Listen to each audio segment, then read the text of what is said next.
Assalamualaikum warahmatullahi ta'ala wabarakatuh. Alhamdulillahi rabbil alamin. Wassalatu wassalamu ala rasulina Muhammadin wa ala alihi wa sahbihi ajma'in. Allahumma aghnina bil ilmi wa zayyinna bil hilmi wa akrimna bit taqwa wa jammilna bil afiyati ya arhamar rahimin. Rabbi syrah li sadri wa yassir li amri wa hlul 'uqdatam min lisani yafqahu qawli. Rabbi yassir wa la tu'assir wa tammim bil khair wa bika nasta'in wa la hawla wa la quwwata illa billahil aliyyil azim. Alhamdulillah, tuan-tuan dan puan dirahmati Allah Subhanahu wa taala, kita berada dalam pengajian Asas Usulul Fiqh dalam di bawah bab al-adillah asy-syar'iyyah ataupun al-masadir asy-syar'iyyah, sumber hukum. Dan kita berada pada dalil yang ke-10, Al-Quran, Al-Hadis, Al-Ijma' dan juga Al-Qiyas. Kemudian kita masuk al-istihsan, saddu dzara'i', al-masalih mursalah, dan juga yang terakhir sebelum ni kita bincangkan syar'u man qablana, iaitu pensyariatan umat sebelum ini, adakah boleh menjadi dalil ataupun tidak. Sekarang ini kita masih lagi berbaki dalam dua tajuk, dua topik, iaitu qaulus sahabi, tiga ijma' ahlul Madinah, dan juga yang ketiga al-istishab. Ini semua term yang tuan-tuan perlu tahu sebagai dalil.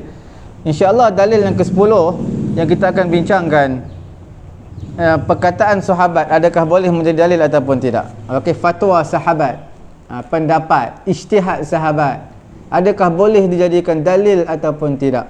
Tuan-tuan puan-puan yang dirahmati Allah Subhanahu wa taala, dalam pengajian Asas Usulul Fiqh ini, mari kita lihat yang pertama sekali, definisi sahabat itu siapa? Siapakah as-sahabah radhiyallahu taala anhum? Okey, bila sebut as-sahabi, as-sahabi jamak dia sahabah. Apa dia? Di sisi ulama-ulama usul, sahabi bermaksudnya man syahadan nabi, siapa yang pernah menyaksikan nabi, melihat nabi. Tak cukup syarat itu saja. Yang keduanya wa amana bih, dia beriman kepada Nabi sallallahu alaihi wasallam. Wala zamahu muddatan, dan dia bersama dengan Nabi satu tempoh, yang mana sahlah diitlakkan kalimah as-sahib, as-sahib, bersahabat secara urufnya. Wa mata 'alal Islam, dan juga dia mati di atas keislaman, di atas agama Islam. Okey. Ini di sisi ta'arif, di sisi ulama usul. Tuan-tuan kena faham dua perkara. Yang pertama ta'arif di sisi ulama usul, satu lagi sahabat ta'arif ataupun definisi di sisi ulama al-muhaddisin. Di sisi ulama muhaddisin, ta'arif dia, setiap orang yang pernah melihat Nabi, yang beriman dengan Nabi, talat suhbatuhu am qasurat, sama ada pendek bersama dengan Nabi, tempohnya pendek ataupun lama. Okey, tuan-tuan lihat dalam kitab Dhiya al-Umari, dalam kitab apa? Dalam kitab Buhus fi Tarikh As-Sunnah Al-Musyrifah, Buhus fi Tarikh As-Sunnah Al-Musyrifah, disebutkan ta'rif di sisi ulama muhaddisin. Di sisi ulama usul sama juga, cumanya dia dikira ada penambahan, iaitu mati di atas agama Islam. Okey. Dan sebenarnya mati di atas agama Islam ni juga adalah satu syarat di sisi satu definisi juga ta'rif di sisi ulama-ulama yang lain, ulama-ulama muhaddisin yang lain. Okey, kalau kita lihat kitab usul hadis, dia menyebutkan tanpa penambahan, iaitu mati di atas Islam, di atas agama Islam. Okey, tuan-tuan puan-puan dirahmati Allah Subhanahu wa taala, kita lihat di papan putih sedikit.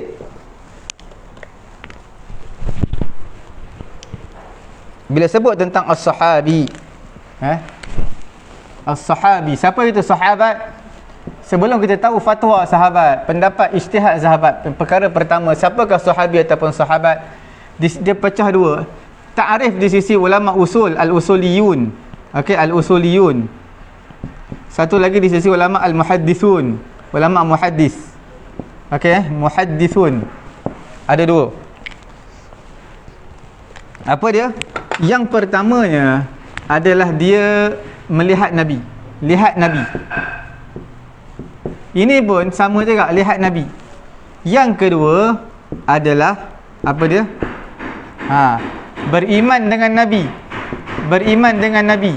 Okey, ini juga sama syaratnya, beriman dengan Nabi. Yang ketiga, ulama usul kata mengikut urufnya, dia bukanlah bersama dengan Nabi seminit. Kalau seminit tak panggil sahabat. Bukan bersama dengan Nabi seminit. Tapi uruf menentukan dia bersama dengan Nabi satu tempoh. Tempoh yang mana tempoh tadi, muddah. Tempoh tadi, orang kata, oh ini adalah sahabat Nabi. Macam mana, berapa lama tempoh? Tempoh tu tak ditetapkan, tidak ditahdidkan batas berapa hari, tapi melihat kepada uruf. Kalau tuan-tuan masih ingat apa yang kita belajar dalam bab dalil yang sebelum ini mengenai dengan uruf, kebiasaannya, adatnya. Yang ketiga, di sini dia tak kira sama ada talat suhbatuhu, panjang lamanya tempoh bersahabat, ataupun qasurat, pendeknya tempoh bersahabat dengan Nabi. Tak kira lah dia duduk bersama Nabi seminit ke, duduk bersama Nabi 10 tahun ke, tetap dia panggil sahabat. Yang penting dia pernah bersama Nabi. Dan di sini adalah di sisi ulama usul uruf, mengikut uruf. Dan yang keempat, tidak disebut di dalam kitab Buhus fi Tarikh As-Sunnah Al-Musyrifah yang dikarang oleh Akram Diya Al-Umari, tak disebut mati di atas Islam, mata alal Islam, mati atas agama Islam. Okey, tetapi di sisi ulama ta'rif, ulama usul yang lain ada penambahan mata alal Islam. Ini pun sama, mata alal Islam. Okey.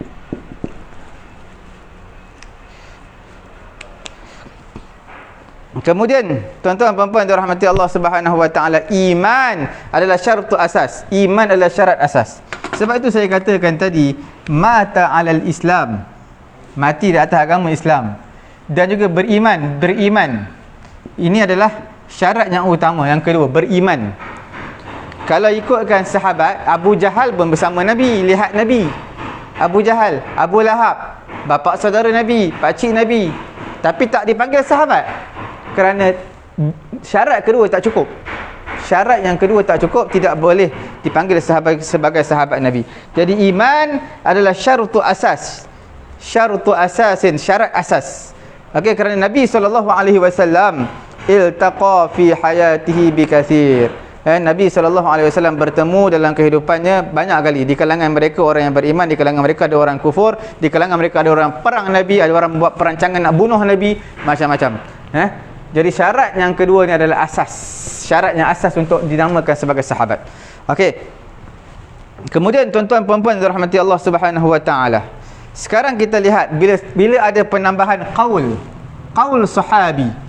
Qaul sahabi bermaksud fatwa, ijtihad, pendapat, ar-ra'i as-sahabi. Okey. Bila sebut tentang pendapat sahabat ataupun dipanggil mazhab as-sahabi, mazhab sahabat. Sebab mazhab sahabat ini mereka dah tahap mujtahid, mereka bersama dengan Nabi. Jadi pendapat mereka itu dianggap sebagai mazhab bagi mereka. Okey. Yang dimaksud dengan qaulus sahabi sama ada perkataan fatwa dia ataupun suluk alladhi yasduru anhu ba'da wafatin Nabi, ataupun cara jalan yang mana dia bawa selepas daripada kewafatan Nabi SAW. Okey. Kemudian dinukilkan fatwa-fatwa sebahagian sahabat kepada kita. Ini pendapat Ibn Abbas, ini pendapat siapa? Ini pendapat Abu Hurairah, ini pendapat siapa? Disebutkan sahabat-sahabat Nabi. Okey. Fatwa sebahagian sahabat sebahagiannya sampai kepada kita selepas kewafatan Nabi SAW, cuma menjadi tanda soal. Menjadi tanda soal. Apa dia? Adakah boleh pendapat fatwa sahabat menjadi masdar min masadir tasyri', menjadi sumber hukum hakam di dalam pensyariatan. Adakah dibenarkan ataupun tidak? Ini yang persoalannya kita nak bincangkan. Dalil yang ke-10 pada hari ini iaitu mengenai dengan fatwa sahabat. Imsahu. Okey, kita lihat perbahasan yang kedua. Kita nak jadi bincang tentang hujjah. Hujjah. Adakah perkataan sahabat ini boleh jadikan hujjah ataupun tidak? Adakah boleh jadikan hujjah ataupun tidak? Okey, perkara pertama saya nak sebut kepada tuan-tuan puan-puan dirahmati Allah Subhanahu wa taala, bila sebut qaulus sahabi fi ma la yudriku birra'yi wal ijtihad. Perkara yang pertama, pendapat sahabat yang mana tak boleh faham dengan cara ijtihad, dengan cara ar-ra'yi, pemikiran, logik, tak boleh, maka itu diiktibar sebagai hujjah di sisi ulama-ulama, kerana dia dimahmulkan, diletakkan perkataan sahabat ini, dia mendengar daripada Nabi SAW. Terkandunglah perkataan dia sebenarnya dimnun, dimnus sunnah, terkandung di dalam dia. Walaupun perkataan sahabat sebenarnya dia adalah hadis daripada Nabi.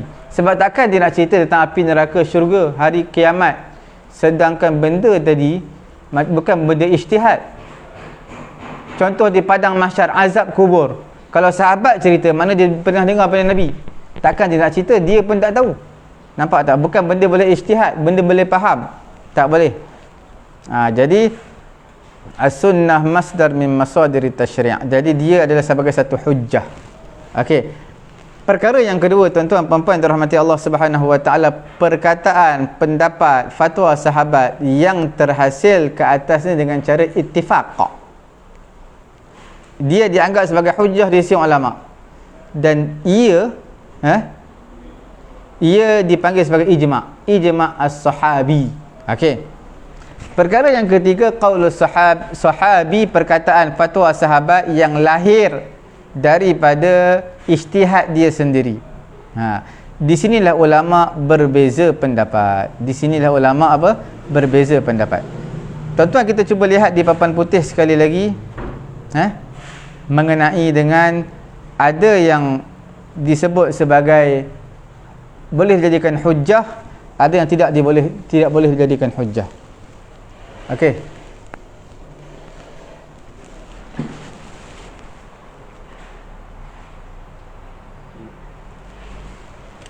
Kita lihat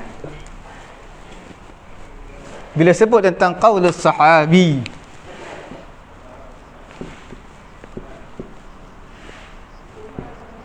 okey, dia qaulus sahabi dia terbahagi kepada dua. Nampak tak?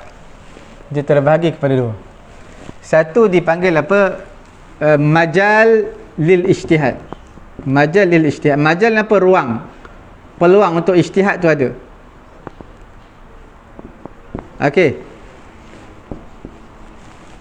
Untuk ijtihad tu ada. Yang kedua, la majal, tidak ada ruang untuk ijtihad. Okey.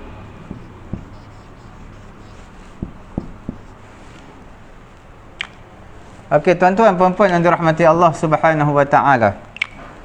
Tuan-tuan nampak di sini, bila sebut tentang tak ada ruang untuk ijtihad, la majala lil ijtihad, tidak ada ruang untuk ijtihad, di sini ulama menyatakan boleh dijadikan sebagai hujjah. Boleh. Sebab apa boleh dijadikan hujjah? Takkanlah sahabat nak reka-reka cerita. Contohnya tentang tentang azab api neraka. Bagaimana panasnya api neraka. Bagaimana nikmat syurga. Bagaimanakah azab kubur yang dikenakan kepada orang yang sekian. Jadi benda-benda yang bila daripada mulut sahabat, maknanya dia pernah dengar daripada Nabi. Macam mana kita kata dia pernah dengar daripada Nabi? Sebab benda-benda ghaib yang bukan ijtihad. Ijtihad ni masalah furu'. Kalau masalah agama, masalah usul agama yang mengenai dengan perkara-perkara ghaib, dan juga mengenai perkara yang tidak ada ruang ijtihad, seperti solat sebagainya, tentang masalah yang tak ada ijtihad, kalau sahabat keluar daripada mulut dia boleh jadikan hujjah, kerana mustahil sahabat akan mengada-adakan perkara baru dalam agama. Okey, jelas. Yang menjadi perbincangan kita adalah majal lil ijtihad. Ada ruang untuk sahabat ijtihad. Di sini ada dua. Sama ada mereka ittifaq. Mereka secara ittifaq ni maknanya semua mereka sepakat. Ada yang mereka ikhtilaf. Nampak tak? Ikhtilaf. Bila mana majal lil ijtihad, ada ruang untuk ijtihad. Contoh, perkataan sahabat mengenai dengan solat Nabi, perkataan sahabat mengenai dengan wuduk Nabi, itu semua adalah ijtihad daripada sahabat. Itu mereka lihat depan mata mereka. Kemudian ada isu dan ada ijtihad. Contohnya sebagai sahabat Nabi yang mana pada musim sejuk, dia berjunub, dia tak mandi, dia berguling-guling di tanah. Jadi Nabi tegur dia. Ada yang sahabat yang mereka tayamum, dalam hadis yang lain tayamum. Okey, kemudian Nabi senyum. Bila Nabi senyum, maknanya itu adalah sebagai iqrar Nabi, sebagai dalil boleh bertayamum ketika kamu sejuk sangat, takut menimpa kemudaratan kepada diri kamu. Jadi di sini ijtihad sahabat. Ijtihad sahabat, kalau semua sahabat ijtihad, itu memang boleh dijadikan hujjah. Boleh dijadikan hujjah.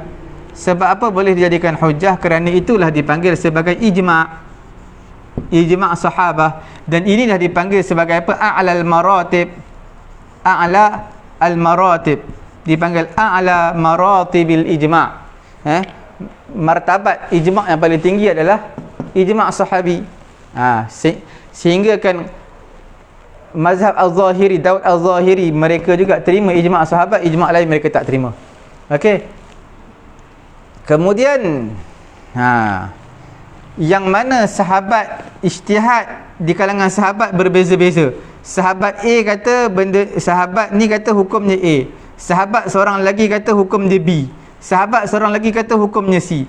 Untuk berikhtilaf seperti ini juga berlaku ikhtilaf di kalangan ulama. Ikhtilaf apa tu? Bainal ulama, di antara ulama. Ikhtilaf apa tu? Ikhtilaf mengenai adakah ia boleh dijadikan hujjah ataupun tidak. Ada perbezaan di kalangan ulama. Nampak Jelas? Okey. Imsahu. Sekarang kita lihat ikhtilaf ini yang kita nak bincangkan. Okey. Yang dah boleh menjadi hujjah tak perlu kita bincangkan. Tuan-tuan dan puan yang dirahmati Allah Subhanahu wa taala, pendapat jumhur, majoriti di kalangan ulama, di antaranya Imam Abu Hanifah, Imam Ahmad, Imam Malik, dalam salah satu daripada dua pendapatnya, dan juga Imam Asy-Syafi'i rahimahullahu taala dalam mazhabnya Al-Qadim, berpendapat qaul sahabat adalah hujjah syar'iyyah, boleh dijadikan sebagai hujjah syar'iyyah. Wa 'alal mujtahid, ke atas mujtahid, an ya'khudhu, kena berpegang dengan pendapat sahabat radhiyallahu taala anhu, idza lam yajid al-hukm fil kitabi wala fi sunnah wala fil ijma'. Okey. Sesungguhnya ulama-ulama mengambil dalil, mengisbatkan apa dia? Mengisbatkan yang demikian dengan satu jumlah daripada hukum dalil-dalil, hukum hakam. Di antaranya sahabat, mereka menyaksikan penurunan wahyu. Okey. Dan mereka bersama dengan Nabi. Dan mereka melazimi Nabi setempoh yang sangat panjang. Pada ketika bermusafir ataupun tidak. Mereka lebih kenal umat ini, mereka lebih kenal. Fakanu bidzalika a'raf hadhihi al-ummah bi kitabillah wa sunnati rasulih bal hum aktsarun nas ikhlasan lillah. dan mereka ini antara semulia-mulia manusia lah, sahabat Nabi. Sampai Nabi kata khairul quruni quruni. Qarni. Sebaik-baik kurun adalah kurun aku. Nampak tak? Sebaik-baik kurun adalah kurun aku. Okey. Sehingga jadilah bagi mereka dengan bersohbah kepada Nabi ini watul rifqah lin Nabi, panjangnya tempoh mereka bersama dengan Nabi, beramal bersama Nabi, mereka memiliki malakah ilmiyah rasikhah, memiliki ilmu yang sangat dalam. Okey. Yufarriquna bainal haqqi wal batil, mereka dapat membezakan antara hak dan juga batil. Dan sesungguhnya Allah Subhanahu wa taala menyaksikan bahawasanya radhiya anhum, Allah Taala redha terhadap mereka, mereka juga redha kepada Allah. Allah suka kepada mereka, mereka suka kepada Allah. Okey. Wa syahidan nabi bi annahum, dan Nabi bersaksi bahawa mereka adalah khairu quruni hadhil ummah, sebaik-baik umat ini. Okey tuan-tuan, kita lihat di papan putih. Kita lihat di papan putih mengenai dengan beberapa perkara yang saya bacakan tadi. Okey. Okey. Boleh fokus pada papan putih.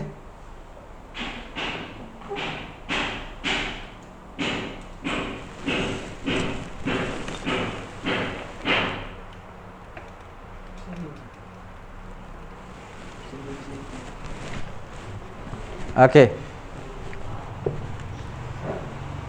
Kita lihat dalam qaulus sahabi,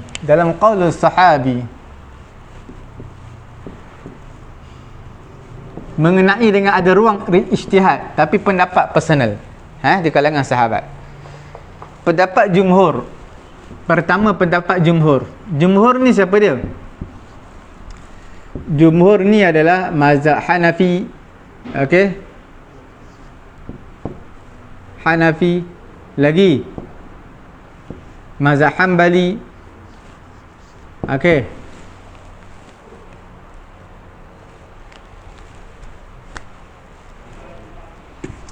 Ataupun nama ulama mereka lah, nama ulama mereka. Siapa dia jumhur? Abu Hanifah,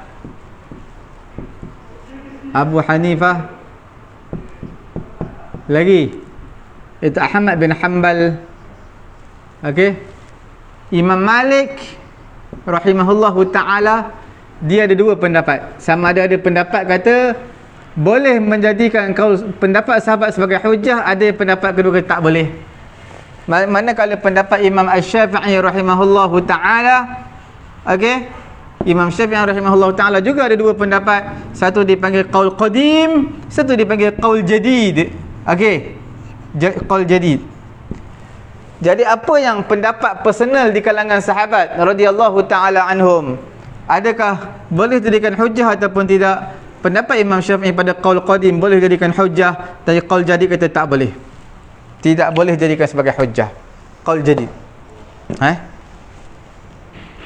Ulama-ulama yang mengisbatkan, yang menyatakan boleh dijadikan sebagai hujah seperti Imam Abu Hanifah, Imam Ahmad, Imam Malik, dalam salah satu riwayat dia yang mengatakan boleh menjadikan hujah qaul qadim. Imam Syafi'i yang kata boleh menjadikan hujah, antara faktor yang menyatakan boleh dijadikan sebagai hujah, mereka kata yang pertama adalah mereka sahabat Nabi, mereka pernah menyaksikan wahyu turun kepada Nabi sallallahu alaihi wasallam. Okey. Dan yang keduanya, mereka melazimi Nabi. Mereka melazimi Nabi sallallahu alaihi wasallam dengan satu tempoh yang panjang. Tak kira Nabi bermusafir, Nabi tak musafir, Nabi duduk di rumah, Nabi duduk di masjid, mereka sentiasa bersama dengan Nabi. Kemudian yang ketiganya, mereka ni orang-orang yang ikhlas, sahabat Nabi. Sebab tu Quran sebut radhiyallahu anhum wa radu'an. Allah Taala suka kepada mereka, mereka suka kepada Allah. Mereka suka kepada Allah, Allah suka kepada mereka. Okey. Kemudian mereka tamakkan kebaikan, suka nak buat baik, dan mereka mempunyai malakah ilmiah. Yang keempat, mereka mempunyai apa? Malakah ilmiah rasikhah, pengetahuan yang mendalam tentang ilmu ni. Sebab mereka lama bersama dengan Nabi. Okey. yang terakhir, yang kelima, kerana mereka ini dipanggil sebagai khairul qurun. Khairul qurun dalam hadis sebut sebaik-baik kurun adalah qarni, kurun aku, zaman aku. Okey, al-ghalib an yakuna al-qawl alladhi qala bihi as-sahabi fi umuri syariah huwa mimma sami'ahu minan nabi lakinnahu lam yusarrih bis-sima' minhu. Sebenarnya secara ghalibnya, secara kebiasaannya, pendapat yang sahabat kata dalam beberapa perkara syariat, secara kebiasaannya dia pernah mendengar daripada Nabi SAW, walaupun dia kata walaupun dia tak sebut aku mendengar daripada Nabi, tetapi itulah kebiasaannya. Bila sahabat sebut, bermakna dia pernah mendengar daripada Nabi SAW, walaupun dia tidak menjelaskan perkataan aku pernah mendengar daripada Nabi SAW. Okey, ataupun yang kedua, yakunu mimma alimahu bimusyahadatihi li af'alin nabi, ataupun dia cakap sebab dia pernah lihat apa yang Nabi buat. Sebab itu dia ada fatwa dia tersendiri, ada mazhab dia tersendiri. Okey, atau taqriratihi walam yusarrih bil musyahadah, ataupun dia buat depan Nabi, Nabi tak kata apa-apa, makna Nabi setuju. Kalau benda tu salah, Nabi akan tegur. Walaupun sahabat dia tak kata aku pernah buat benda ni depan Nabi, aku pernah melihat benda ni Nabi buat depan aku, dia tak sebut. Tapi bila sahabat menceritakan suatu perkara tentang Nabi, bermaksud dia pernah melihat, dia pernah buat depan Nabi. Okey,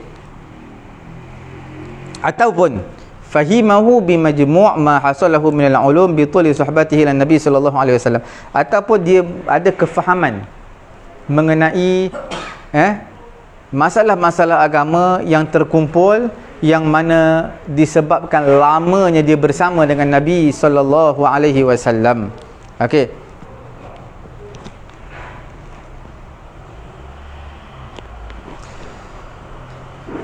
oleh kerana itu, sekiranya tidak jadilah daripada jenis-jenis kita sebutkan ini, tidak ada sebab pertama, kedua, ketiga, keempat, kelima, semua ni, kalau tak adalah jenis-jenis ni, ijtihad dia semata-mata ijtihad, fahuwa kalau semata-mata ijtihad, maka seperti mana orang biasa ijtihad.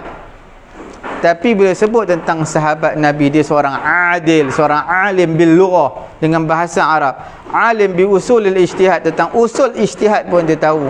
Sahabat Nabi, walaupun ilmu usul ijtihad itu tak ada, fayakunu ijtihaduhu awla min ijtihadi ghairih mimman jaa ba'dahu min at-tabi'in faman ba'dahum. Jadi ijtihad sahabat, pendapat sahabat, fatwa sahabat jauh lebih baik berbanding dengan ijtihad ulama-ulama selepas sahabat. Okey, itu adalah pendapat pertama yang jumhur yang menyatakan boleh pendapat sahabat dijadikan sebagai hujjah. Okey,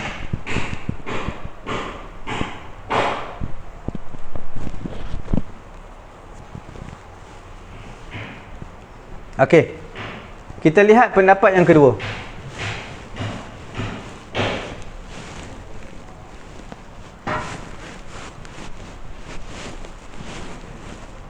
Apa pendapat yang kedua? Pendapat yang kedua adalah bukan pendapat jumhur, tetapi pendapat Asy-Syafi'i Imam Asy-Syafi'i rahimahullahu taala. Okey, dalam qaul jadid, dia kata apa? Dia kata tak boleh jadikan hujjah. Tak boleh jadikan hujjah syar'iyah. Sebab apa ya? Mesti ada sebab. Tidak lazim mujtahid, tidak lazim kepada mujtahid berpegang dengan perkataan sahabat. Bahkan alaihi an ya'khudhu bimuqtada ad-dalil asy-syar'i, bimuqtada ad-dalil asy-syar'i. Jadi Imam Syafi'i qaul jadid dia kata apa? Tidak boleh dijadikan sebagai hujjah, tak boleh, dan dia kena berpegang kepada dalil syar'i. Dalil syar'i. Dalil syara'. Dalil syara'. Sebab qaul sahabat bukan dalil syara'. Dan mereka juga berdalilkan dengan beberapa dalil. Mereka berikan sebab-sebab, antaranya ijtihad sahabat terdedah juga kepada kesalahan seperti ijtihad orang lain. Ada kalanya betul, ada kala tak betul. tak ada perbezaan pun antara antara ijtihad sahabat dan juga ijtihad yang bukan sahabat, sebab dua-dua ada ihtimal. Okey, ada kebarangkalian betul ataupun tidak. Okey, tuan-tuan lihat bila sebut tentang as-sahabat, sahabat Nabi. Satu lagi ghairus sahabat, yang bukan sahabat Nabi. Ghairus sahabah, bukan sahabat Nabi. Okey, tuan-tuan nampak sahabat Nabi dan bukan sahabat Nabi sama, ada ihtimal kebarangkalian. Ihtimal ni apa? Kebarangkalian, kemungkinan, ada kemungkinan sama. Ada kemungkinan apa? Ada ihtimal khata' betul ataupun salah. Salah ataupun betul, sawab. Sini pun sama, khata', sawab. Nampak? Tak ada beza. Jadi sebab itu pendapat Imam Syafi'i menyatakan qaul jadid tak boleh. Ijtihad sahabat terdedah kepada dua perkara, betul dan salah. Ijtihad yang bukan sahabat juga terdedah kepada dua perkara, betul dan juga salah. Jadi tidak boleh dijadikan dalil syarak. Walaupun pendapat kedua ni menyatakan, kita akui pendapat daripada sahabat radhiyallahu taala anhum, ihtimal untuk salah. Ihtimal untuk salah ni sedikit. Ihtimal untuk salah apa? Sedikit berbanding dengan yang bukan sahabat. Tapi tetap ihtimal untuk salah tu ada. Nampak Tuan-tuan boleh lihat dalam kitab Abdul Karim Abdul Wahab Khalaf, dalam kitab Ilmu Usulul Fiqh. Ada cerita benda ni Jadi wala'alla ar-ra'i al-mukhtar. Jadi kemungkinan kita katakan di sini pendapat sahabat bukan hujjah yang mulzimah. Dia hujjah tetapi bukan hujjah yang mulzimah. Bukan hujjah yang mulzimah yang mesti dipegang macam dalil syarak, bukan. Tidak. Okey. Tetapi kita katakan apa? Yang aulana an yasta'nis bihi, iaitu kita utamakanlah. Utamakan apa? Kita utamakan hujjah, utamakan qaulus sahabat. Sekiranya tidak ada dalil. Dia bukan hujjah mulzimah, tetapi boleh kita katakan di sini sekiranya tidak ada dalil daripada Quran, tidak ada dalil daripada hadis, tidak ada dalil daripada ijma', maka bolehlah kita katakan pendapat sahabat boleh diguna pakai pada ketika itu. Ijtihad sahabat boleh diguna pakai pada ketika itu. Okey. Ataupun tak ada Quran, tak ada hadis, tak ada ijma', maka kita tengok ada tak dalil yang lain. Dalil akhar. Dalil yang lain, yang mana dalil ini dia adalah bertepatan sama dengan qaulus sahabi. Sekiranya dalil yang lain ada bertepatan dengan qaul sahabi dan sedangkan tidak ada dalil dalam Quran, hadis dan juga ijma', maka bolehlah kita katakan ini juga qaulus sahabat pada ketika itu boleh diutamakan, diguna pakai. Okey. Tapi nak menyatakan dalil syarak semata-mata, itu mazhab Syafi'i, qaul jadid tak terima. Okey.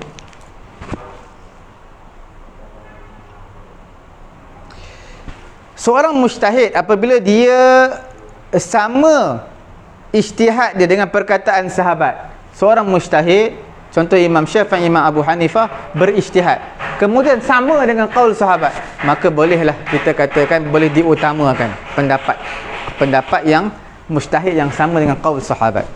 Ataupun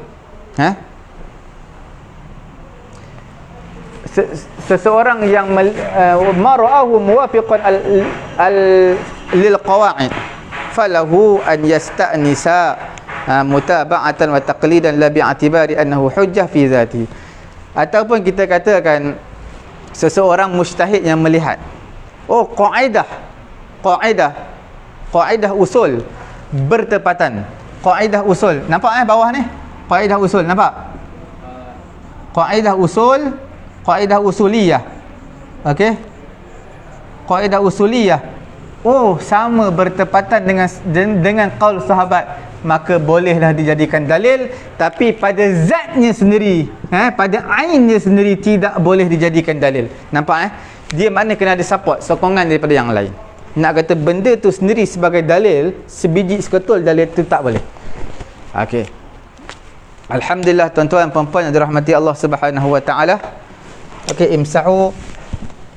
Sekarang kita selesai mengenai dengan qaul sahabat.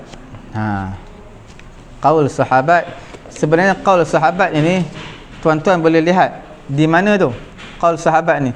Tuan-tuan boleh lihat dalam kitab Majmu'. Kitab Majmu' Syarah Muhazzab. Okey, disebutkan dalam bab al-ijtihad wa manhaj asy-Syirazi fi kitabih al-Muhazzab. Dia ada satu faslun, satu bab yang menyatakan idza qala sahabi, apabila seorang sahabat berpendapat satu pendapat, berkata satu qaul, dan orang lain tidak menentang pendapat tersebut, walam yantashir, pendapat tersebut tidak viral, maknanya tidak tersebar luas. Seorang sahabat memberi pendapat, orang lain tak tentang, dan pendapat tadi tidak tersebar luas, maka dia bukan ijma' sebab dia pendapat personal. Cuma persoalannya adakah boleh dijadikan dalil ataupun tidak. Dalam mazhab Syafi'i ada dua qaul yang kita sebutkan tadi. Pendapat yang sahih, qaul yang jadid menyatakan tidak boleh dijadikan sebagai hujjah.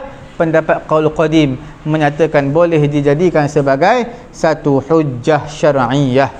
Okey, andai kata kita berpegang dengan menyatakan ia hujjah, qaul sahabat, mazhab Syafi'i menyatakan hujjah mengikut qaul qadim. Andai kata kita berpegang dengan qaul qadim lah, dia sebagai satu hujjah, maka pada ketika itu diutamakan qaul sahabat ke atas qiyas. Maka tabi'in wajib berpegang dengannya dan tidak boleh mukhalafah dengannya. Tuan-tuan lihat, andai kata kita katakan mengikut qaul qadim, kita berpegang dengan qaul qadim mazhab Syafi'i. Okey, kita kata boleh dijadikan hujjah qaul sahabat. Apa yang berlaku? Pertama, berdalilkan Quran. Tak ada Quran, kita lihat hadis, al-hadis, as-sunnah. Tidak ada, kita lihat kepada ijma'. Okey, ijma'. Yang keempat, kita akan berkata qaulus sahabi. Kita lihat kepada qaul sahabat. Ini qaul qadim. Yang kelima baru qiyas. Nampak tak? Yang kelima baru qiyas. Dan seorang tabi'in wajib berpegang. Tabi'in, okey, wajib berpegang dengan qaul sahabat, seperti mana wajib berpegang dengan Al-Quran, wajib berpegang dengan hadis, wajib berpegang dengan ijma'. Tabi'in juga wajib berpegang dengan qaulus sahabi dan tidak boleh mengingkari qaulus sahabi, fatwa sahabat. Mengikut qaul qadim, bukan qaul jadid. Okey. Kemudian adakah benda yang umum boleh jadi khusus? Benda yang public, umum, boleh dispesifikkan dengan sebab qaul sahabi, pendapat sahabat, boleh ataupun tidak. Di sini ada dua pendapat di kalangan ulama. Ada yang kata boleh, ada yang kata tidak boleh. Okey. Apabila kita menyatakan, kita berpendapat laisa bihujjah, bila mana kita kata qaul sahabat tak boleh jadikan hujjah, qaul sahabat tak boleh jadikan hujjah seperti qaul jadid, maka pada ketika itu jadi terbalik. Apa dia? Kalau jadid, qaul jadid dia akan apa? Qaul jadid dia Quran, hadis, ijma', qiyas dulu. Ni nombor 4. Kemudian barulah qaulus sahabi. Nampak tak perbezaan susunan tertib tu? Qaul jadid, Al-Quran, hadis, ijma', qiyas, qaulus sahabi. Tapi bila qaul qadim, susunan dia macam ni. Qaulus sahabi baru qiyas. Okey, nampak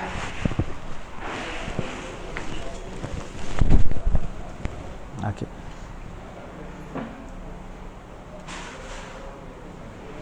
Dan bila mana qaul jadid kita katakan qaulus sahabi tidak boleh jadikan sebagai hujjah, maka sudah pasti tabi'in tidak wajib berpegang, boleh mengingkari dengan fatwa sahabat. Okey.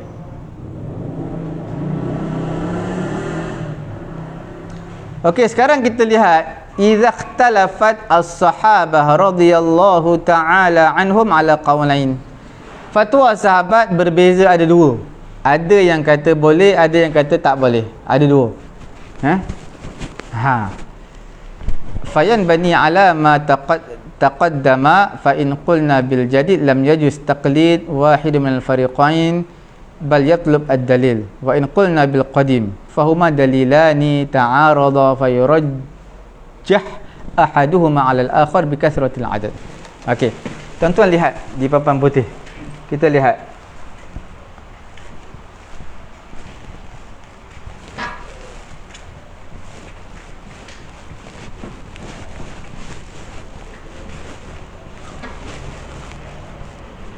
Kalaulah sahabat radhiyallahu taala anhum, dua orang sahabat, kita panggil as-sahabiyan. As-sahabi, jadi dua orang as-sahabiyan. Dua orang sahabat. Jelas Ada berapa? Dua orang sahabat. Ada dua orang sahabat. As-sahabiyan. Dua orang ni, seorang kata A, seorang kata B. Macam mana nak settle masalah ni? Sekarang perkara pertama kita tanya dulu, adakah kita berpegang dengan jadid, qaul jadid mazhab Syafi'i ataupun qaul qadim? Kalau kita kata kita berpegang dengan qaul jadid, apa yang berlaku? A pun kita tak terima, B pun kita tak terima sebagai dalil, bahkan yutlab, diminta dalil yang lain daripada perkataan sahabat. Sama ada qiyas ke ijma', hadis ataupun Quran. Dua-dua ini tak boleh zat dia, ain dia dijadikan sebagai hujjah. Jelas. Cuma masalahnya bila mana kita katakan qaul qadim boleh dijadikan sebagai hujjah, maka yang mana kita nak utamakan, sahabat A yang menyatakan A ataupun sahabat satu lagi yang menyatakan B? Dua orang ni, bukan seorang, dua orang. Dua orang sahabat, dua orang sahabat. Sahabat Nabi. Bukan sahabat kita, sahabat Nabi. Boleh? Jadi di sini kita kena mentarjihkan, mengutamakan salah satu. Macam mana? Kita tengok. Adakah dari sudut al-adad, bilangan, banyak yang menyokong A ataupun menyokong B? Kalau banyak yang menyokong B, maka B lah. Kalau banyak yang menyokong A, maka A lah. Okey, jelas. Kemudian yang keduanya, kita lihat kepada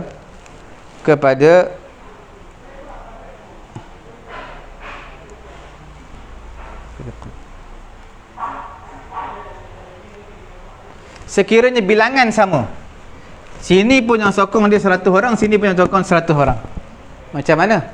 Kita lihat, kalaulah salah seorang daripadanya al-imam, bukan imam semayang ni, imam, pemimpin, seperti Abu Bakar dan juga Umar, maka diutamakan pendapat Abu Bakar dan juga Umar berbanding sahabat-sahabat yang lain. Okey? Sebab tu dalam kitab Majmu' dia kata apa ni? Dia kata wa in qulna bil qadim fahuma dalilani ta'arada fa yurajjah ahaduhuma 'ala al-akhar bi kathratil adad fa in istawa al-adadu, sekiranya sama bilangannya, quddima bil a'immah, diutamakan imam, bukan imam semayang dari segi kepimpinan. Fa yuqaddam ma 'alaihi imam minhum 'ala ma la imam 'alaihi fa in kana 'ala ahadihima akthar 'adadan wa 'ala al-akhar aqall illa anna ma'al qalil imam fahuma sawa. Cumanya kalaulah kita katakan di sini bilangan yang menyokongnya 100 orang, sahabat B, sahabat A yang menyokongnya hanya 50 orang, separuh. Tetapi yang ini adalah pendapat Abu Bakar, ini pendapat sahabat biasa, jadi bukan imam lah. Jadi ulama menyatakan dua-dua ni kuat, boleh pilih. Ikhtar wahid minhum, ikhtar, boleh pilih. Nak pilih A boleh, pilih B boleh. Nampak tak? Dia lebih halus dalam kitab Majmu', dalam kitab apa? Majmu' Syarah Muhazzab. Okey.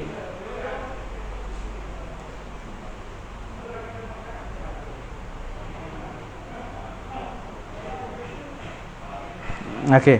Kemudian sekiranya apa dia? Bilangan dan juga a'immah sama. Okey, ini pun bilangan 100, ini pun 100. Ini pun imam, ni pun imam, ni Abu Bakar, ni Umar. Nak ambil yang mana? Ha. Ataupun ini Abu Bakar, ni Osman, ni Ali. Okey. Kita nak ambil macam mana? Wa fil akhar ghairuhuma fa fihi wajhan li ashabina fa in istawaya fil adad, bilangannya sama. Wal a'immah, dua-dua imam, cumanya salah satu daripada keduanya adalah Syaikhan Abu Bakar ataupun Umar. Maka wa fil akhar ghairihima fa fihi wajhani li ashabina annahuma sawa. Yang kedua adalah yuqaddam ma fihi ahadu syaikhan. Okey.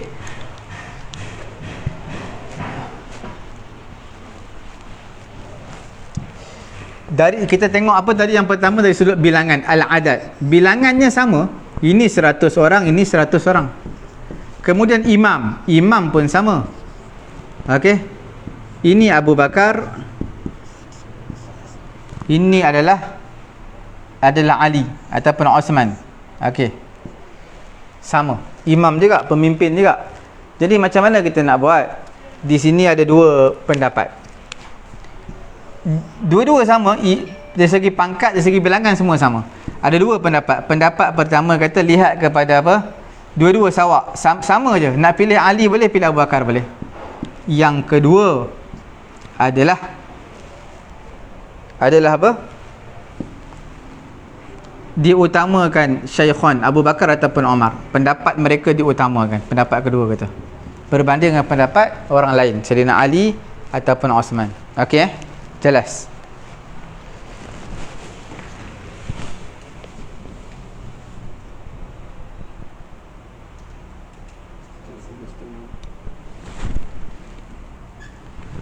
Ini tuan-tuan perlu tahu, bila mana pendapat sahabat yang mana tidak tersebar fatwa dia. Adapun sekiranya tersebar, fa in khulifa fa hukmuhu ma zakarnahu wa illam yukhalif fa fihi khamsatu awjuh. Al-arba'atul awwal zakaraha ashabuna al-iraqiyyin hujjah wa ijma'. Okey, hujjah wa ijma'. Pendapat kedua kata hujjah wa laysa bi ijma'. Pendapat ketiga kata in kana fatya faqihun, sekiranya fatwa tersebut daripada seorang yang faqih, yang mereka lain semua senyap, maka dia dijadikan sebagai hujjah. Pendapat yang keempat, diddu hadza annahu in kana al-qa'il hakiman aw imaman kana ijma'. Sekiranya orang yang berfatwa tadi adalah hakim ataupun imam, maka dia adalah ijma'. Pendapat yang kelima adalah masyhur di sisi ulama-ulama Khurasaniyin. Pendapat yang mukhtar di sisi Imam Al-Ghazali dalam kitab Al-Mustasfa, dia menyatakan bukan ijma', bukan hujjah. Okey. Ini sekiranya apa? Sekiranya tersebar fatwa mereka. Okey. Tersebar. Yang kita bincang tadi, sekiranya itu fatwa sahabat dan fatwa tersebut tidak bertebaran, orang lain tak tahu sangat. InsyaAllah esok kita akan sambung sikit lagi sebelum kita masuk dalam bab yang baru dipanggil sebagai apa nama? Ijma' Ahlul Madinah. Kita ada baki dua lagi insyaAllah dalam esok ataupun lusa kita akan habiskan, iaitu Ijma' Ahlul Madinah boleh dijadikan hujah ataupun tidak, dan yang terakhir adalah istishab, adakah boleh dijadikan dalil ataupun tidak. InsyaAllah ta'ala kita bertemu keesokan hari. Jangan lupa tekan butang share, sama-sama memanfaatkan pengajian kita pada pagi yang mulia ini.